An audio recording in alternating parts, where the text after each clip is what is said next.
Good morning, children. Welcome to the online class. How are you, children? Children, we have completed our first chapter. The title of our first chapter is Force, and we have followed many concepts in that chapter Force. In today's session, we are going to learn a new chapter with the title named Friction. Friction.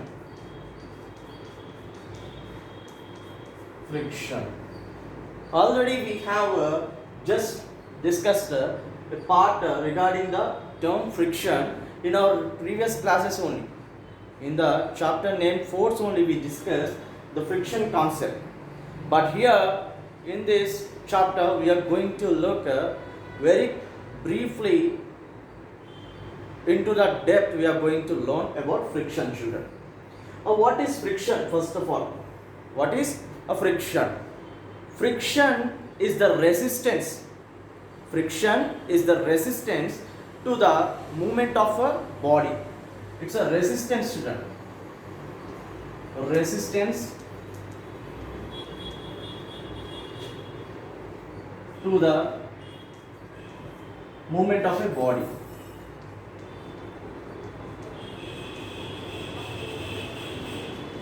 Any body, children, any body.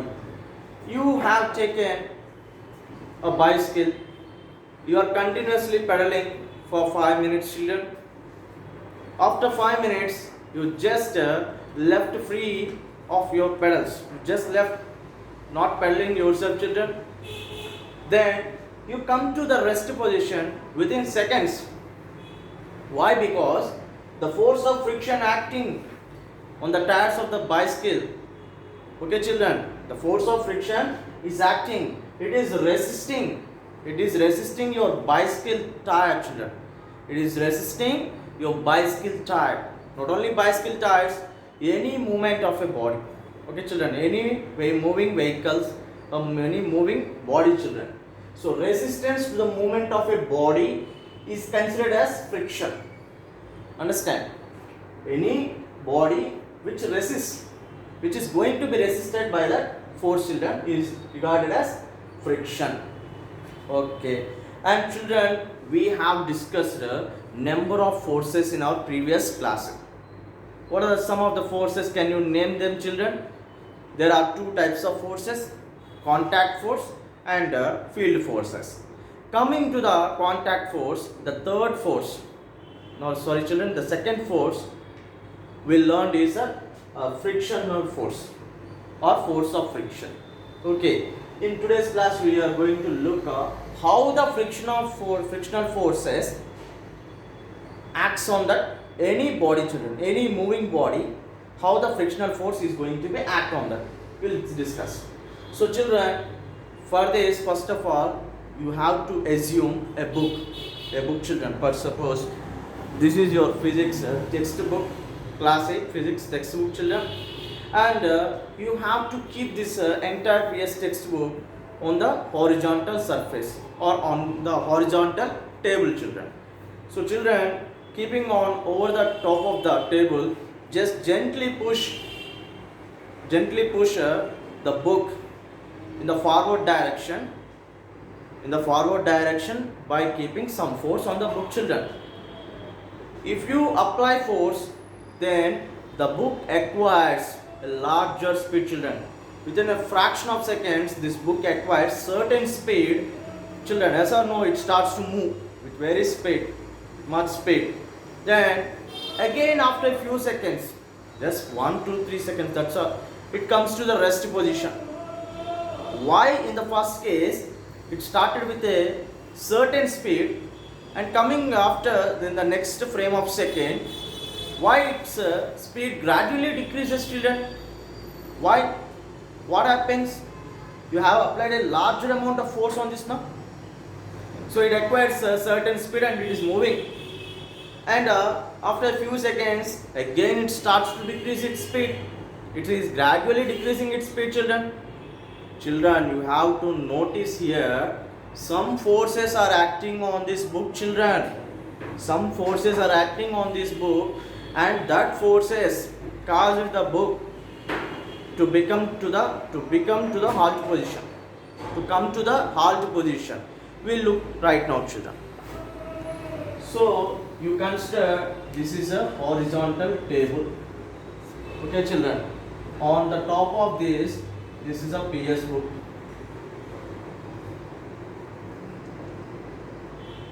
This is a PS book, and from the right side onwards, you have applied net force, children. Net force, that is nothing but NF, net force.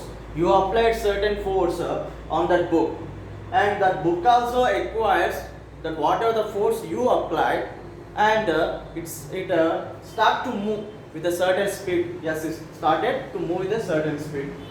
Later, coming to this position, again the book stopped, children. It gradually decreased its speed. Whatever the force you applied, it was completely finished. So children, why the book came to the halt position, we'll see that. Before that, here forces are considered to be two types, children.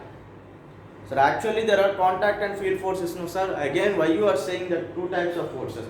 Children, I am saying two types of forces are acting in two directions. The first one is vertical direction.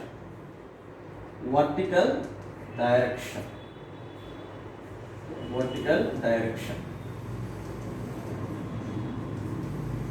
Before discussing vertical direction, the book has changed its position from here to here now.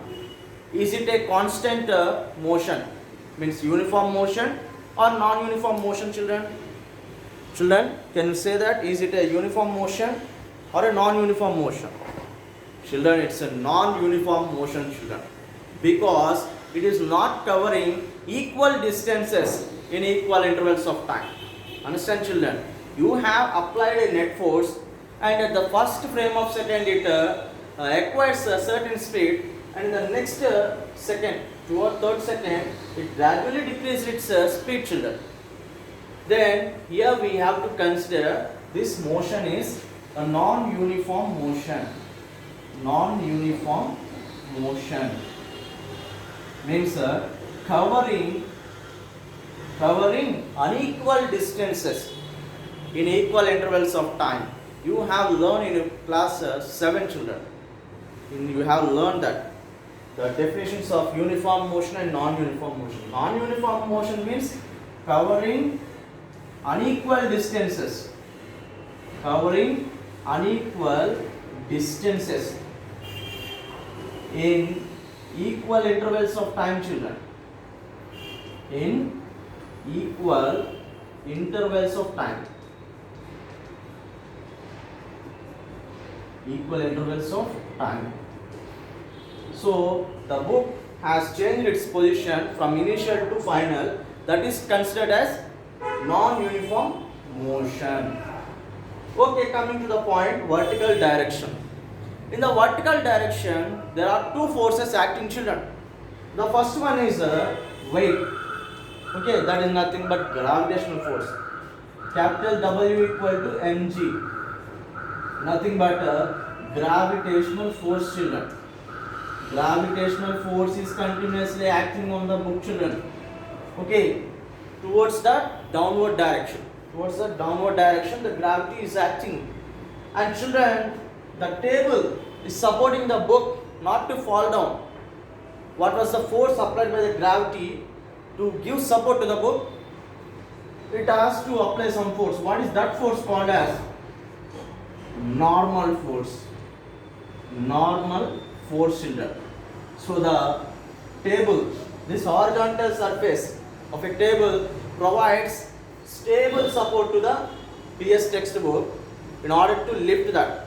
Okay, it is giving support continuously to the PS textbook in order not to fall down due to the gravity. So here in this vertical position, this is all vertical now. Okay, vertical. In the vertical direction, there are two forces acting. The first one is a gravitational force, and the second was the normal force, children. And here, normal force is denoted with the letter capital N. Children, yes, they are acting, children. But children, when these two forces are acting in a vertical direction, That too in the opposite direction. One is acting towards downward and the other one is acting towards upward. No? Is there any change of motion in the book, children, in the vertical direction? Is there any change? The book is moving in the vertical position. Is the book moving in the vertical direction? No. There was no change in the motion of that book in the vertical direction. Here the forces are balanced, children. Means both the forces are applying equal magnitude. Here gravity is applying 9.8 newtons and normal force is also applying 9.8 newtons. So 9.8 minus 9.8, that's equal to 0. Here the forces are balanced, but they are acting in the opposite direction. That's the reason the book is not moving in the towards the upward or towards the downward. It is in a stable position, children. So there was no change in the motion of that book in the vertical direction. So W, capital W minus capital N equal to 0. That's capital W equal to capital N. Yes, no, children? When minus N gets to that after equal to, what will happen? It becomes to the positive symbol. Yes or no? It comes to the positive condition. Minus N, when it goes after equal to, it comes in the positive condition. Understand, children? So W equal to capital N is equal because there was no change in the motion of the book in the vertical direction. Then where is the change in the motion in the movement of a book, children? That's correct. It's a horizontal direction. Right now we'll see horizontal direction and what forces are acting in the horizontal direction.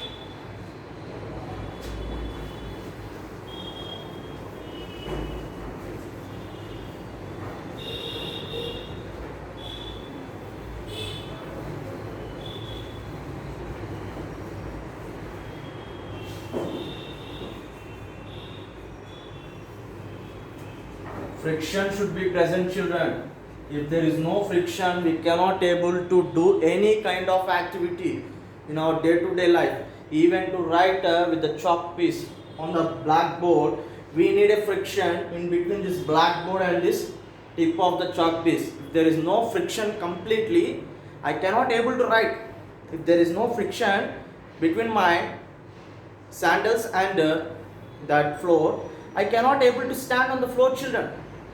So children, friction should be present, but it should not be high. If it is high, we cannot able to move forward. And if it is low friction, we can completely move in a smooth way. It is continuous. The motion of a body is continuous when the friction is low. When the friction is high, that means the up and downs on the floor is considered as higher friction, children. Okay, friction should be present, but not too high and not too small. So coming to the horizontal direction. In a horizontal direction, children, again there are two forces acting, children. The first one is the force applied by you, because you made the PS textbook to move forward now, means you have applied some net force on that book. You consider that you applied as net force. Again I am writing NF, that is nothing but net force 10 newtons. A boy named Ravi applied 10 newtons on this PS textbook in order to move in the forward direction. But children, it started to move with a certain speed, but gradually it comes with a decreasing speed, children. It stopped here finally. Means here, what force caused the book to stop? That is nothing but frictional force, children.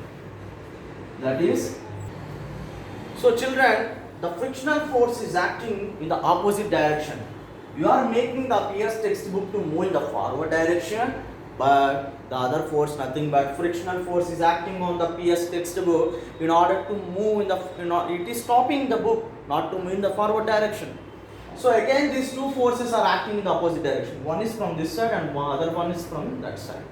So children, we'll discuss, we continue this part in the next class, and we'll see other important types of forces, sliding, friction and static friction. We'll see in the next class, children. Thank you for listening, children. Thanks a lot.